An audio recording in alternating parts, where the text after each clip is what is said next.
Zhou Hu stared at the black-cloaked figure on the screen and let out a cold laugh. I knew you'd come. Good. Then I'll send you off. An hour and a half early. He gently patted my hand. Bebe, stay here and wait for me. I'll be back soon.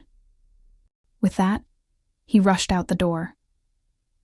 Watching him leave, panic suddenly surged inside me. What was Zhou He planning to do? Was he going to kill Li Fang? But Li Fang was big and heavy. Zhou He might not even be a match for him. Just as I was hesitating whether to call the police, the doorbell rang.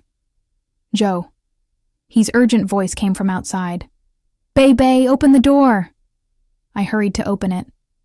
But the moment I saw who stepped in, a scream tore out of my throat. It wasn't Zhou He. It was Li Fang.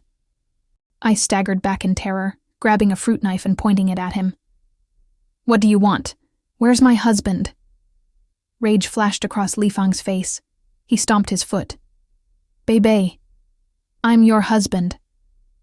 Looking at his greasy, bloated face, I spat on the ground in disgust. You animal. Murderer. Xiao Li and Chen Yang, you killed them. Li Fang shook his head in pain.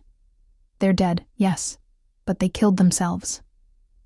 I only told them the truth. And besides, they had to die. Only if they die.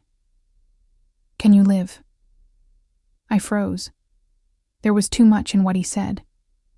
I couldn't process it all at once. What truth could possibly make two living people kill themselves the moment they hear it? Li Fang glanced at the clock on the wall, his voice turning urgent. It's all fake. Everything is fake. When a person realizes that everything around them, even themselves, is nothing but a fabrication, a mental collapse, even choosing death, becomes a very normal outcome. My mind felt like it was about to explode. What truth are you talking about? Say it clearly. Li Fang opened his mouth, but suddenly turned to look at the door, fear flashing across his face. From outside came Zhou, his furious roar, and the sound of rushing footsteps. Li Fang lunged toward me. Bebe, there's no time. I lured Zhou He away just now. I didn't expect him to react so fast. Remember this, the truth is hidden in your old house back in your hometown. As he spoke, he rushed past me. I screamed, swinging the fruit knife, the blade slicing through his clothes, but he didn't touch me at all. Instead, he ran straight to the window and threw it open. At that exact moment, Zhou. He kicked the door in and burst inside, his face twisted, eyes locked onto Li Fang, and then I saw Li Fang was already halfway out the window. He turned back, giving me a strange, twisted smile. Then, he pushed off and fell. Everything went black. I collapsed. And just before I lost consciousness, I heard the heavy, sickening sound of a body hitting the ground, along with Zhou He's furious roar. When I woke up again, I found myself lying in bed in the bedroom. Zhou. He was slumped beside me, his head resting near the edge of the bed, fast asleep. The moment I stirred, he woke up too. Dark circles hung under his eyes, bloodshot veins visible. It was clear he hadn't slept all night. Seeing the worry in his eyes, my heart softened. But what he said next sent me straight into an abyss. He didn't ask how I was. Instead, he asked something else. Bebe, what did Li Fang say to you? A strange discomfort rose in my chest. He said Xiao Li and Chen Yang killed themselves after learning the truth. And he told me to go somewhere, that I'd understand everything if I went there. Looking at Zhou, his heavy expression, I instinctively lied. But before he could say where, you came in. Then he jumped. Zhou, what was he trying to say? Are you hiding something from me? When he heard that Li Fang hadn't revealed the place, Zhou He visibly let out a sigh of relief.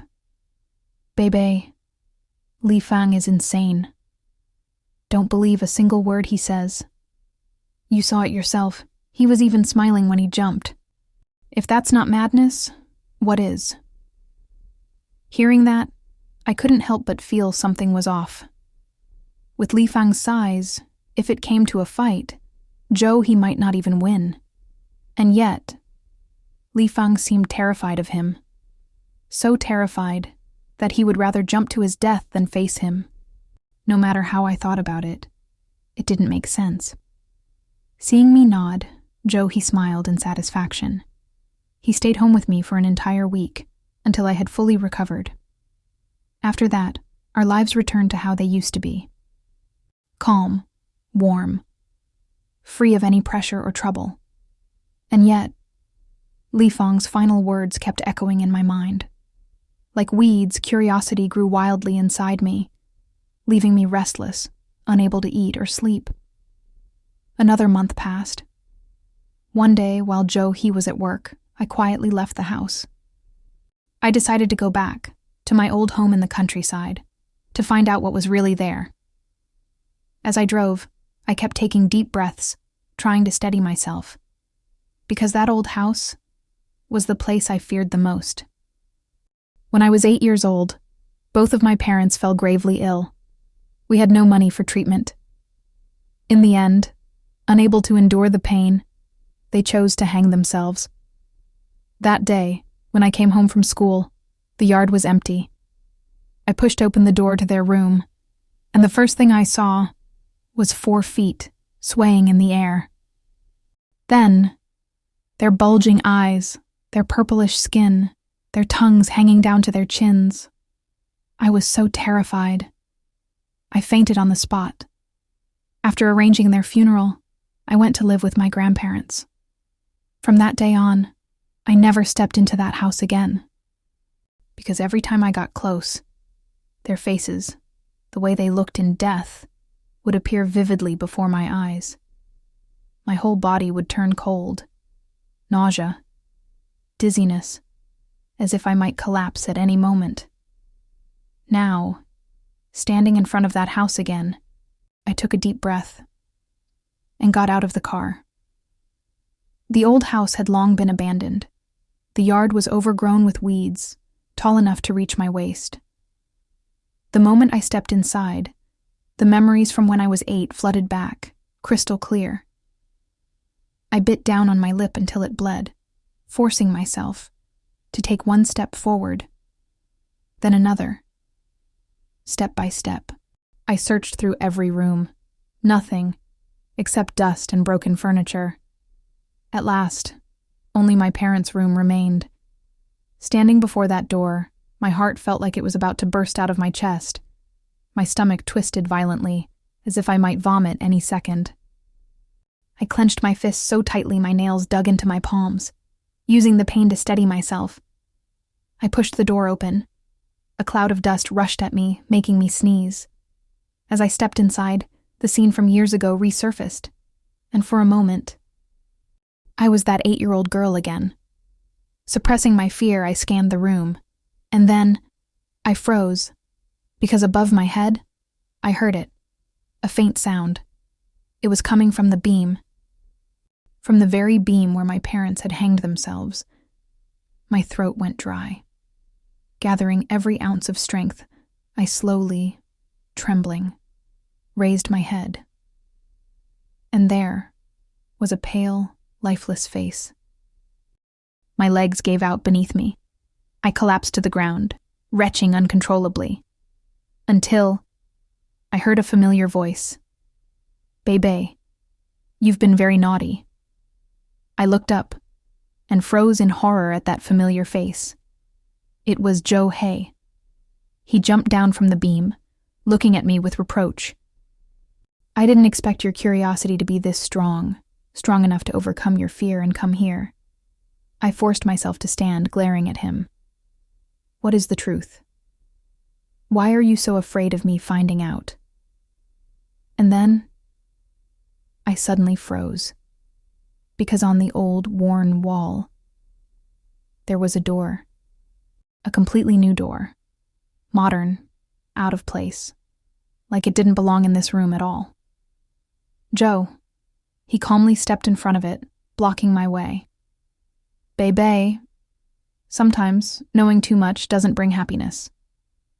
Let's go. We're going home. Later, I'll move us to a bigger house, with a passcode lock. That way, you'll never leave me again. As he spoke, he reached out, grabbed my hand, and tried to pull me away.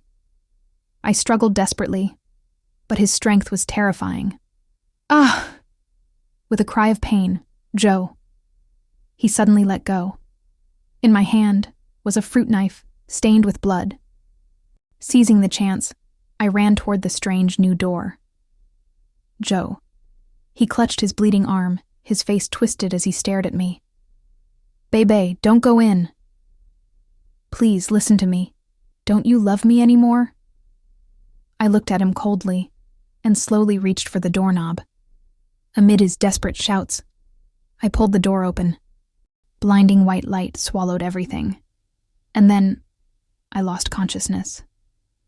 When I opened my eyes again, I found myself lying on a bed. I was wearing nothing but underwear. My body was covered in tubes, wired with electronic components. Around me, machines glowed softly, beeping, again and again. I turned my head and froze. Beside me was another identical bed, and on it lay Li Fang. He too was covered in wires and devices, his eyes closed, still unconscious. Just as confusion overwhelmed me, the door burst open. Joe. He rushed in, followed by several doctors in white coats. He ran straight to me, tears streaming down his face. Bebe, you're finally awake. I blinked, my voice trembling. Joe, what is going on? He let out a long, heavy sigh, then said, softly, painfully, Bebe, I am Li Fang. From what everyone told me, I finally learned the whole truth. The Li Fang lying on the bed beside me was actually Joe He, the man who had once pursued me. And the Joe He who had just rushed into the room was, in reality, Li Fang, my husband. After failing to win me over, Joe He didn't give up. Instead, he created a device that could simulate consciousness. This machine could extract the consciousness of two people and place them into a virtual world. A world designed entirely by its user. He found an opportunity to kidnap me, and forced both of our consciousnesses into that artificial space. Inside that fabricated world, he became Li Fang, my perfect lover, and my real husband, Li Fang, was rewritten into someone disgusting, a man who had once harassed me. After entering the system, Joe He locked it completely. If anyone tried to forcibly separate our consciousness from the outside, the machine would be destroyed, and we would be trapped in that virtual world forever. There was only one way for me to escape. I had to find the exit, and walk out of it myself. That was why Li Fang found a way to enter the virtual space as well. But he could only stay inside for 1 month. After that, the system would automatically eject him.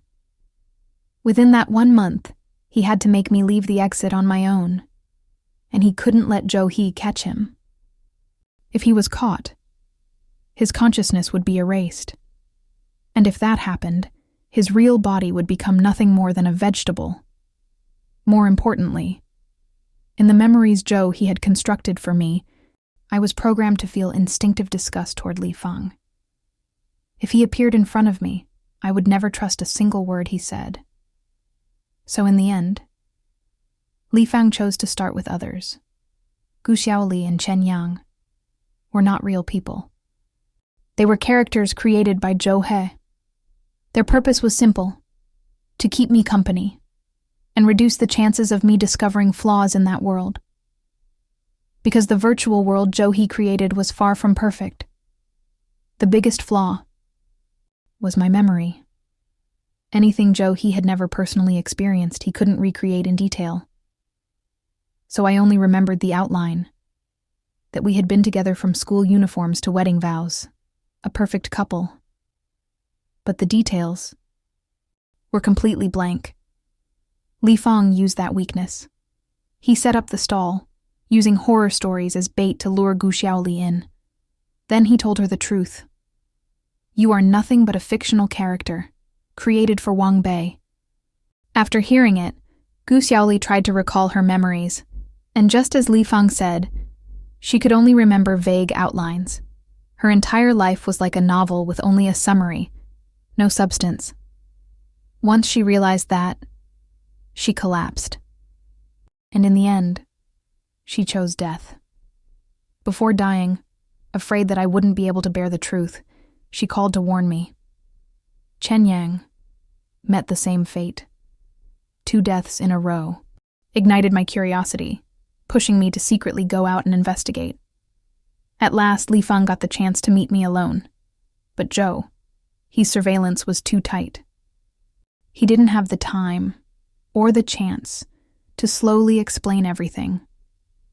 In the end, he could only tell me where the exit was, and then jump to escape the virtual world.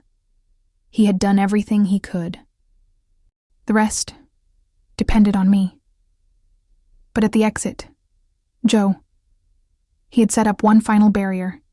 He gave me a traumatic childhood, making me fear that old house more than anything, so that I would never dare to approach it.